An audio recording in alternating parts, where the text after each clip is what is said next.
நல்ல சாஃப்டான சூப்பரான கேரட் மைசூர் பாக் எப்படி செய்யறதுன்னு பார்க்கலாமா? இதுக்கு முதல்ல 2 கப் எண்ணெய் எடுத்துக்கோங்க, 1/2 கப் நெய் எடுத்துக்கோங்க. இது ஸ்டவ்ல வச்சு சூடு பண்ணிக்கோங்க. இப்போ ஒரு ஜல்லடையில 1 கப் கடலை மாவு சேர்த்து கட்டி இல்லாம சலிச்சு எடுத்துக்கோங்க. கூட 1/4 கப் பால் பொடி நம்ம சூடு பண்ணின எண்ணெய் கொஞ்சமா சேர்த்து மாவோட நல்லா கலந்து எடுத்து வச்சிருங்க. இப்போ 3/4 கப் கேரட்டை நல்லா நைஸா அரைச்சு எடுத்துக்கோங்க. ஒரு கடாயில 2.5 கப் சர்க்கரை சேர்த்துக்கோங்க. 1 கப் தண்ணி ஊத்திக்கோங்க. அரைச்சு வச்சிருக்க கேரட் விழுது சேர்த்து நல்லா கலந்து விடுங்க. ஒரு 4 நிமிஷம் கொதிச்சதுக்கு அப்புறமா செக் பண்ணி பாருங்க. ஒரு கம்பி பதம் வரும். ஒரு கம்பி பதம் வந்ததுக்கு அப்புறமா இதுல கலந்து வச்சிருக்க கடலை மாவு கரைசலை சேர்த்து நல்லா கட்டி இல்லாம கலந்துருங்க. பபிள்ஸ் வரும்போது மீதி இருக்க எண்ணெயை ஒரு 4 பகுதியா கொஞ்சம் கொஞ்சமா சேர்த்து மாவோட நல்லா கலந்து விடுங்க. ஃபர்ஸ்ட் நீங்க எண்ணெய் சேர்த்து மாவை நல்லா உள்ள இழுத்ததுக்கு அப்புறம் அடுத்த தடவை எண்ணெய் சேர்க்கணும். கலருக்காக கொஞ்சமா ஃபுட் கலர் வேணும்னா சேர்த்துக்கோங்க.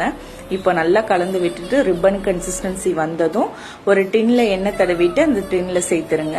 நல்லா ஆறுனதுக்கு அப்புறமா இதை அப்படியே லைட்டா கையில தட்டி எடுத்தீங்கன்னா அழகா உங்களுக்கு ஒட்டாம வந்துடும். விருப்பமான ஷேப்ல கட் பண்ணிக்கலாம். அவ்வளவுதான். சூப்பரா நல்ல சாஃப்டான கேரட் மைசூர் பாக் ரெடி. கண்டிப்பா இதே அளவுல ட்ரை பண்ணி பாருங்க. ஃபுல் வீடியோ யூடியூப் சேனல்ல இருக்கு, செக் பண்ணிக்கோங்க. தேங்க்யூ.